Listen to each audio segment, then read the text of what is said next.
welcome into the latest edition of Extra Time. We've got Ali and Stevie in the studio here with us, and Alex Kirkland joining us today too. But you, were you talking about me on the show yesterday? Yes. Yeah. We'll get You'll find out. Okay, You'll get all it. I do have a question. First of all, let me just say, statement.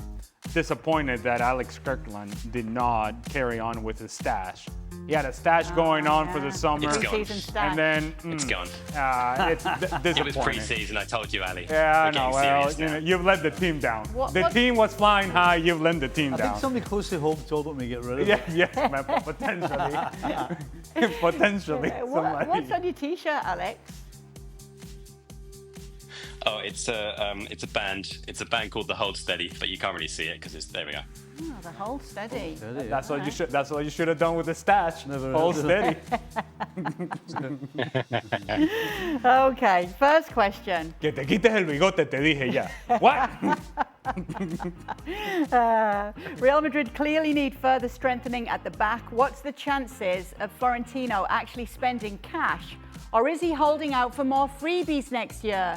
Follow up, if he could get one centre-back or central midfielder, which do they go for? So let me start the first part of the question with you, Alex.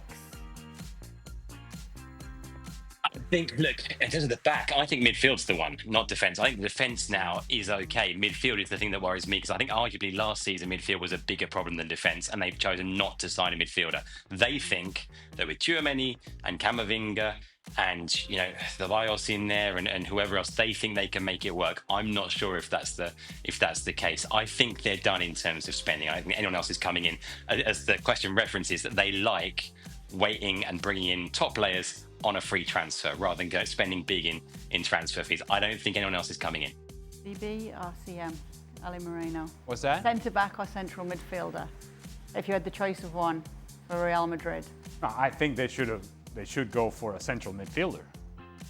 I mean, if Alex was talking about in the show that they're now trying Alaba in the midfield, that kind of gives you an idea that Xabi Alonso, with the squad that he has available and the players that he has available, he still doesn't have the answers that he wants. And the key to all of this for Real Madrid is in one player, Tchouaméni. I think Xabi Alonso coming into Real Madrid thought that Tchouaméni could absorb a lot of responsibility, or most of the responsibility, in being that guy in the midfield. And to the point to where, if you go back to the Club World Cup, when they were playing with a back three, it was Tchouaméni's responsibility to either step into the midfield or step in between the two center backs, and he had that freedom. But in order to have that freedom, you also have to have an ability to read and feel the game. Xabi Alonso could read and feel the game when he was a player. I'm not sure that I'm sure that that's not the strength of Tchouaméni's game. And I don't think he's capable of doing that with that sort of freedom or fluidity. So finding that player is going to be difficult. I don't think that player is currently in Real Madrid. Alex, who starts at Old Trafford for you? First game of the season for Arsenal against Manchester United. Havertz or Gyökeres? Also, have you been practicing the Gyökeres celebration? I don't get involved in the celebrations. No, look, I would have said Havertz, but he's had a knock, and Gyökeres started in Arsenal's friendly today against Atletico. So it looks like it might be Gyökeres. I would have said it was too soon. I think Arteta, who tends to be a little bit conservative with these things, I think he would have gone for Havertz. But having seen what we've seen today, like I say, Havertz having had a slight issue coming off the bench, I think, in that friendly today, I think it might be Gyökeres. You can't. How could you possibly go for Havertz? How could Arteta possibly go for Havertz? You've gone and got the guy you've needed for how long? No chance.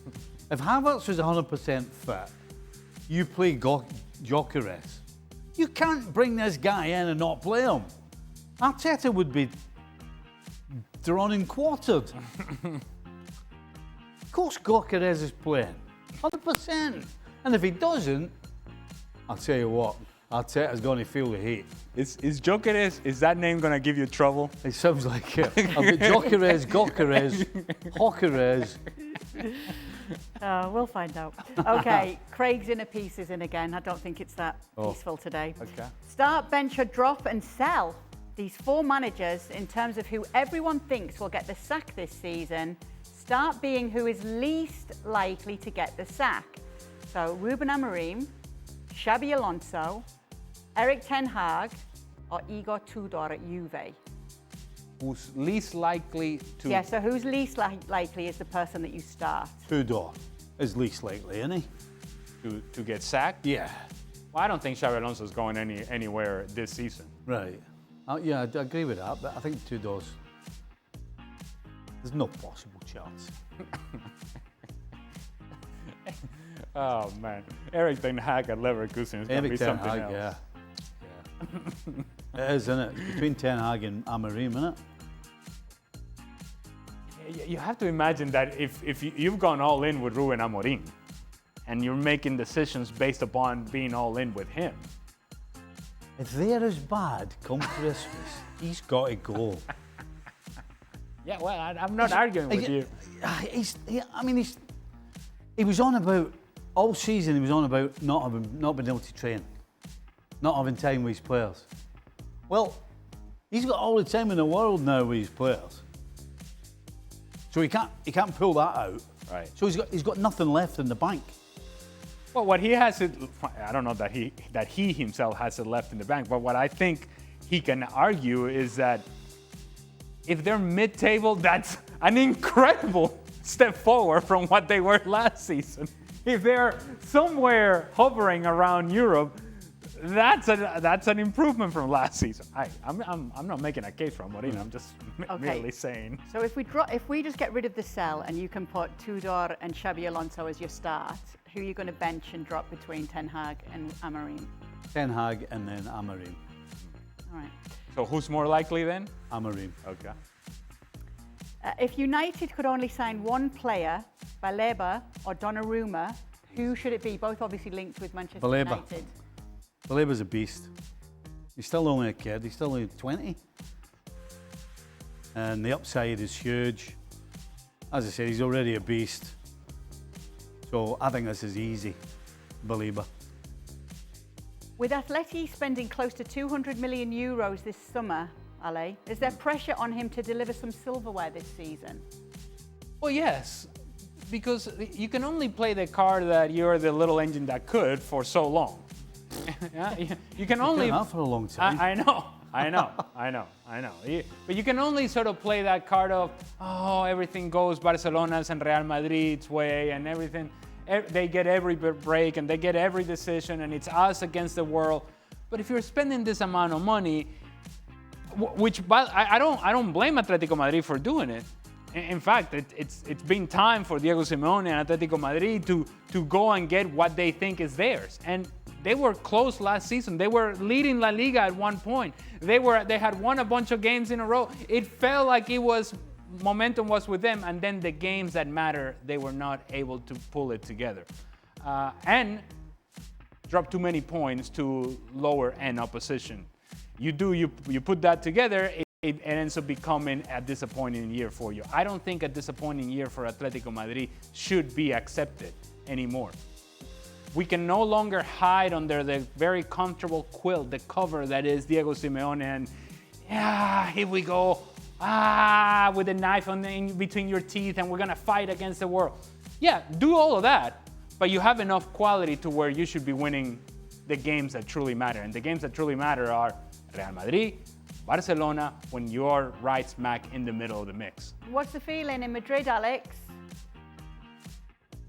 Yeah, I think given what they've done, they've got to improve on last season. What does that mean? It means being in the La Liga title race in May, not being out of it by March. It means going beyond the last 16 in the Champions League. It means winning the Copa del Rey. So rather than getting knocked out in the semi-finals, they have to be better than last year. It can't fizzle out the way it did last year. Ale, who's the fastest football player of all time? I love that you're at AI now. Is it me? I don't know if he's the fastest, and people may not be familiar, certainly in the international market, may not be familiar with this name, but there was a guy in Major League Soccer whose name is Marvell Wynn. This guy was a machine.